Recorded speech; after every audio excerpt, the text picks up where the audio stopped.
Let us pray. Gracious and loving God, do grant that the words of my mouth and the meditations of all of our hearts will be acceptable in your sight, O God, our rock and our Redeemer. Amen. So we are finishing up our children's sermons for adults this summer. And so as you came in, all of you were given a coffee filter. Is there anybody in here that does not use these almost every day? A few people. Okay. On your coffee filter is written our second scripture. It comes from the book of Philippians. And I'd like us all to read it together. So will you read it with me?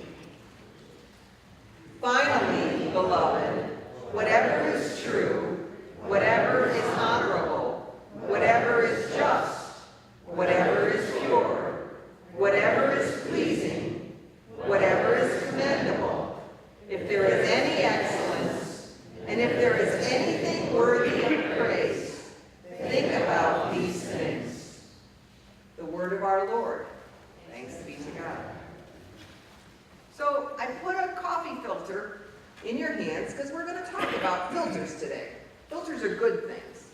And this coffee filter can teach us a very important lesson about life and how to live a better life. So how does a coffee filter work? Well, you place it into this little special pot that goes into your coffee filter. Or if you're only using a Keurig these days, you place the little pod in that acts as a coffee filter. And you then place some coffee grounds in there. Have you ever been any place that didn't have a coffee filter? What did you use instead? Paper towel. Anybody use anything else? Kleenex. Okay. Well, I have a friend who lives in the state of Washington, and she is what I kindly refer to as a coffee snob. She loves her coffee, and it has to be a particular kind of coffee. And especially when we go to Guatemala, Guatemala is known for growing excellent coffee. But when you go to Guatemala as a tourist, you are usually not served good coffee. You're usually served Nescafe. Now, for anyone who is a coffee snob, Nescafe would be like death, okay? You would rather do anything than drink Nescafe.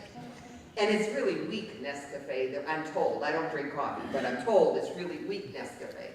So we were traveling with the domestic violence team around the country doing workshops. And we went to a hotel once, and they had a coffee pot in the room. We were rooming together, but they didn't have coffee filters. And of course, Sandy brings her own coffee with her.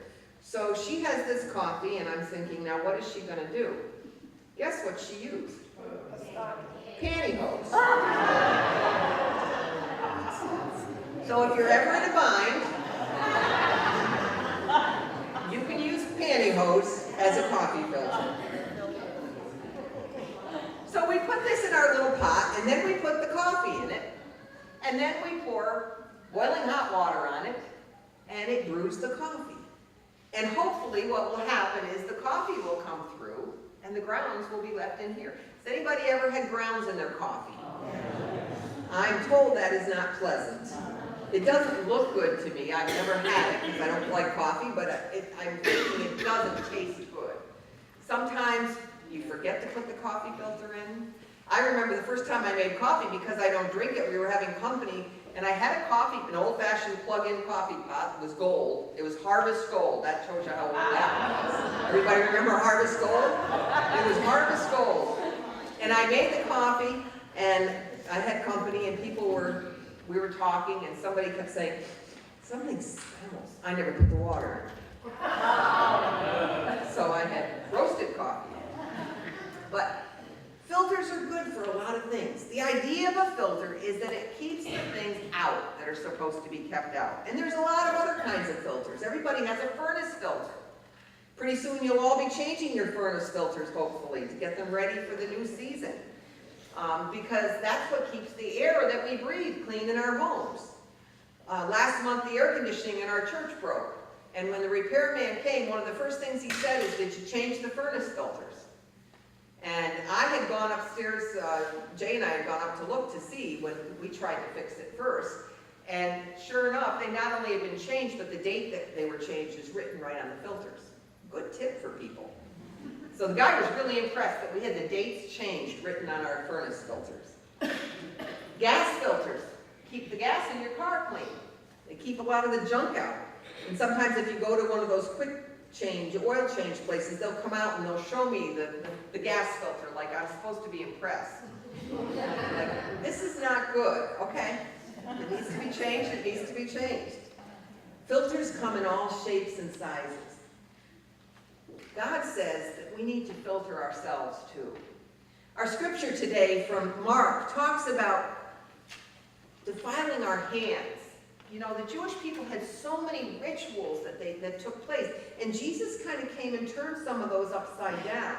Remember, they were eating on the Sabbath, and in another scripture, and the Pharisees and the scribes were angry at Jesus and the disciples, saying, "Why are you doing that?" And Jesus said, "Do you feed your donkey on the Sabbath? Well, you need to feed yourself also." And here they're talking about defiling your hands. And Jesus says to them, that's not what's defiled. What's defiled is what comes out of us, what comes out of our mouths. And so God is saying we need to have filters to sometimes handle what comes out of us.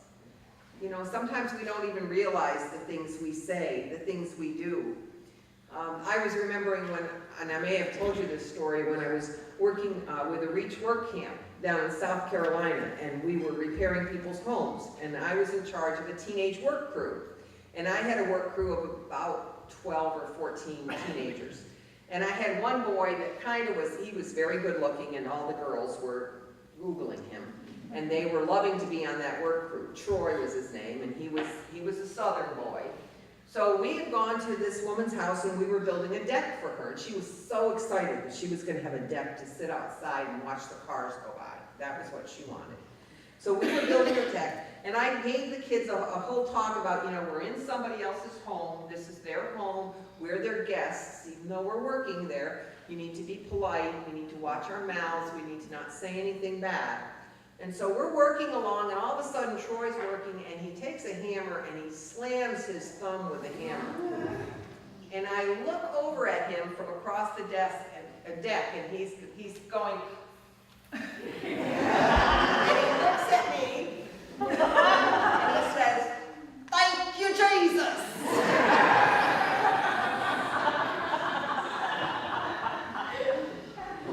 And I said, "Very nice, Troy, thank you."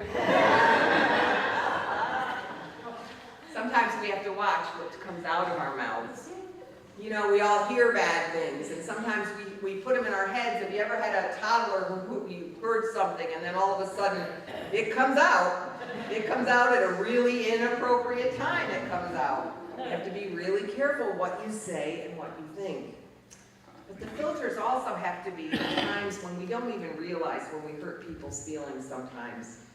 We say things that really can cause a lot of harm to people. And this scripture is just saying we need to really have a filter on ourselves to watch what God gives us, these gifts. And we have to watch what we say and what we do.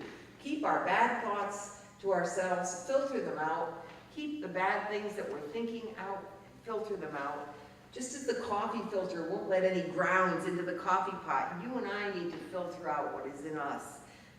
We need to make sure that the things that we're saying are pure and are right.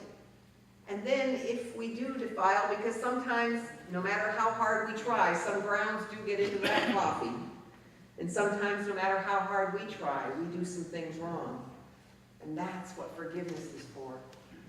That's what it's all about.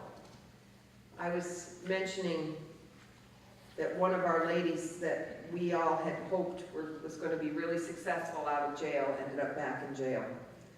And she sent a message to me, and she said she knew I'd be disappointed.